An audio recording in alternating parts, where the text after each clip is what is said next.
Foreign Minister, thanks so much for your time. First up, is it a coincidence that the Chinese ambassador threatens economic coercion, and then now we see technical difficulties with two of our exports to China? It's great to see you, Kieran, and that's an important question because we regard these as separate issues, and indeed China has said the same. And it's important for our farmers that we deal with it that way. The barley issue in particular, of course, had been the subject of consideration in China for 18 months or so, and I know Minister Birmingham's made a number of comments about this in recent days, and we expected that to come back at about this point in time. We don't accept the findings of the inquiry through the Chinese process, and we'll make an appropriate response through the normal channels to that. But it's important that we're careful about how we manage these things, and that's the focus that we're taking. So we just say it's a coincidence? Well, we say that these are two very important issues that need to be managed for Australia and for the Australia-China relationship. As I said, the dumping question, or the alleged dumping in relation to barley, has been a matter that's been underway for quite some time. In relation to the meat issue, both Minister Littleproud and Minister Birmingham have been through the details of that. We'll deal with them on their merits as issues, and we'll approach the Chinese system in that way. Have you spoken or reached out to your Chinese counterpart? We are regularly corresponding and engaged on these issues, and certainly the Australian Embassy in Beijing is very focused on engaging with all of the relevant departments in China on these matters, and I expect them to do that. That's BAU for them. Well, the Trade Minister says that he's been trying to contact his counterpart but has had difficulty getting a hold of that individual. Is there a general difficulty at the moment in getting a hold of the relevant Chinese officials that you need to speak to?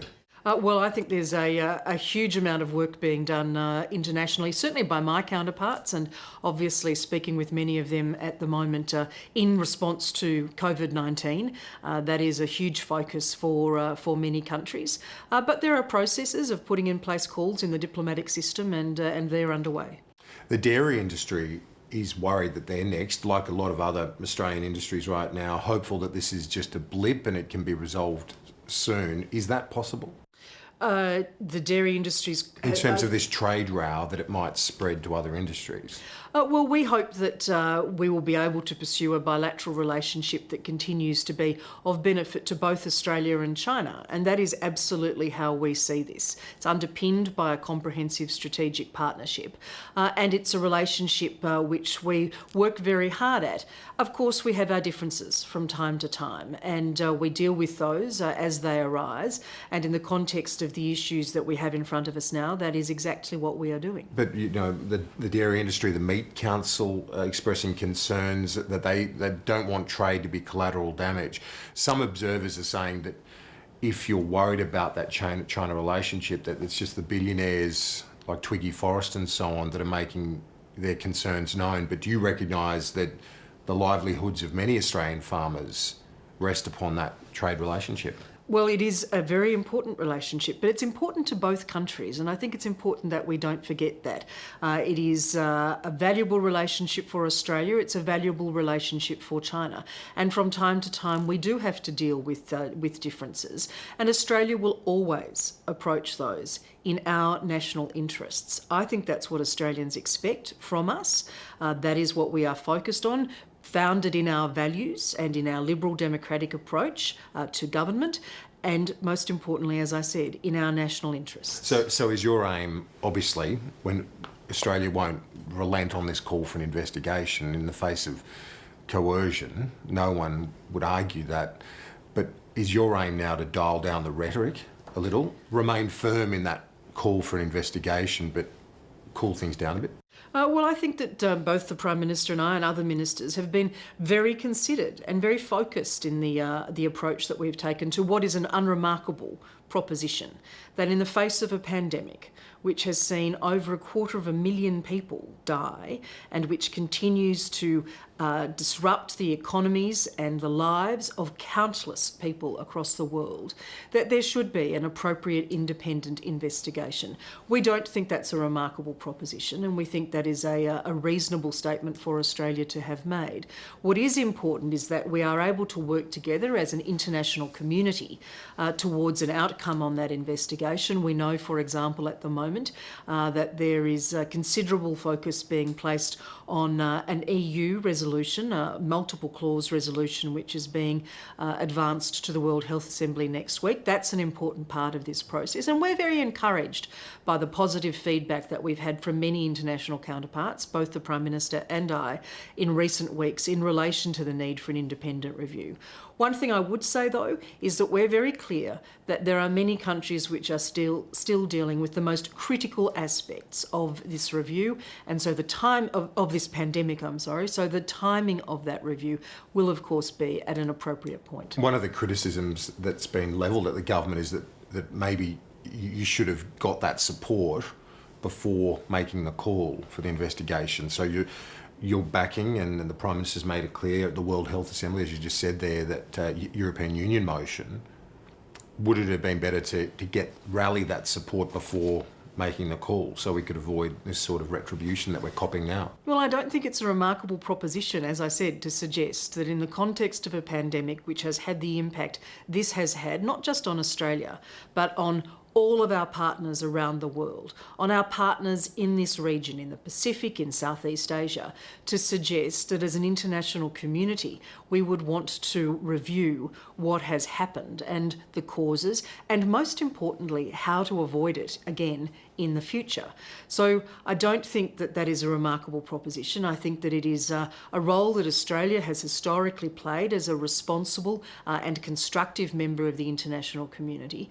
And I'm very gratified, as I said, by the level of engagement and support and encouragement we have received from other countries around the world. It is unremarkable, as you say, that the Labor Party agrees with that as well. It seems quite understandable that people would want to get to the bottom of it. Are you surprised by the ferocity then of the Chinese government's reaction to Australia's call for that investigation? Well, every country will respond to these things in their own way. It's a matter for Australia and for me and for the Prime Minister of how we approach these things and how we deal with them, and talking to our international counterparts is key to that.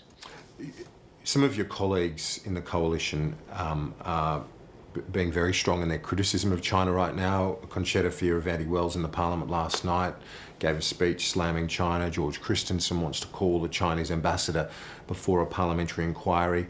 Andrew Hastie and James Patterson have posted on Facebook petitions saying that we can't be silent in the face of the Chinese Communist Party aggression. What do you say to them? Is that appropriate, or would you like them to ease up on some of the criticism right now, given how sensitive things are? Well, I spoke in the Parliament about this yesterday in terms of the democratic processes that give us the privilege and the opportunity to be members of this Parliament, to be elected in a liberal democracy, and of course members of Parliament from whichever side of politics they're from have the right and the opportunity to make statements of their own. But most importantly, I think the approach that the government is taking is about a very considered, very careful and determined approach to how we engage, how we manage what is a very important relationship to both countries. We continue to do that, and I think the Prime Minister and I have been very clear about that. So it's basically free speech and we move on? Well, one of our basic values is the importance of free speech. I would always ask any parliamentarian, it doesn't matter what the subject matter is, I would always ask any parliamentarian to be considered in the approach they take on whatever issue might come before the Parliament. But the values of the liberal democracy of which we are a part are pretty fundamental, and in fact that's not qualified. They are fundamental, and I made that clear in the chamber yesterday. Yeah, they are fundamental, absolutely. The Shadow Foreign Minister, your opposite number, Penny Wong, says that the backbenchers, though, are dictating the tone of this relationship right now, that you need to show more leadership as Foreign Minister to set the tone of the relationship. can you do more? Well, I think the tone is being very carefully set by the Prime Minister and by me in my capacity and other ministers who are engaged on these issues. And I think we will continue to do that in an appropriate, considered and a determined way in Australia's national interests. It's not necessarily for me to have a public argument with the opposition on these matters, even if that's what they want. It is for me and for the Prime Minister to manage Australia's complex international relationships and manage complex international issues in the way that we believe is most appropriate for Australia's national interests. Penny Wong says you need to do more in terms of arguing that case, that you need to be more public in making that case. Anthony Albanese says today, you as Foreign Minister, need to assert discipline on your colleagues. What do you say to that? Well, I think that is an interesting observation for the opposition leader to make. I'm not going to engage in partisan politics on this issue. The Prime Minister and I have been very clear, and I have been consistently clear, as has the Prime Minister, and consistency is very important in this context. Very clear about what we believe is in Australia's national interests, what we believe are Australia's core values, what we believe is fundamental to our liberal democracy, and they are the cases that we will continue to prosecute, and most importantly that we will continue to advocate internationally and domestically.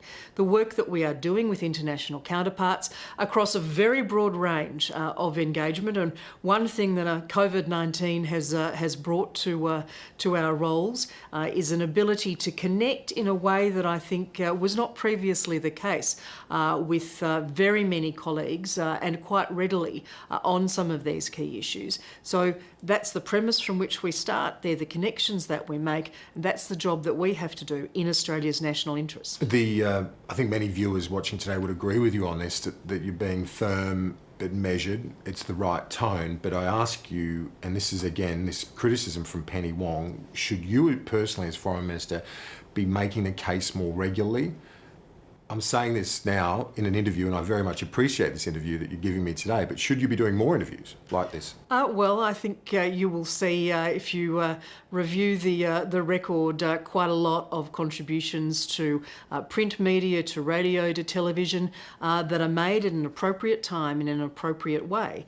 That's the job that we have at hand to deal with. We, as a government, have a broad range of obligations to communicate with the Australian people, from the Prime Minister, the Treasurer, to the Health Minister, to me, to the Trade Minister, the Deputy Prime Minister, and so the list goes on.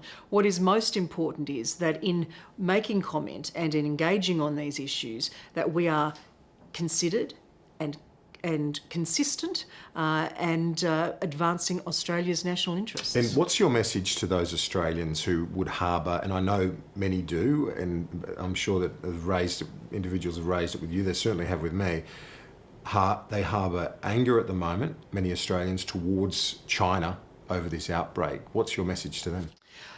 The message I have is that we need to take a constructive and collaborative approach in relation to this. That for Australia, it's very important that we're focused on what's important to us. And I think we've been extremely careful in recent months to work carefully together. The National Cabinet, working with the states and territories, the Prime Minister and the leadership team consulting regularly with the Australian Labor Party and their leadership team during these months of significant disruption.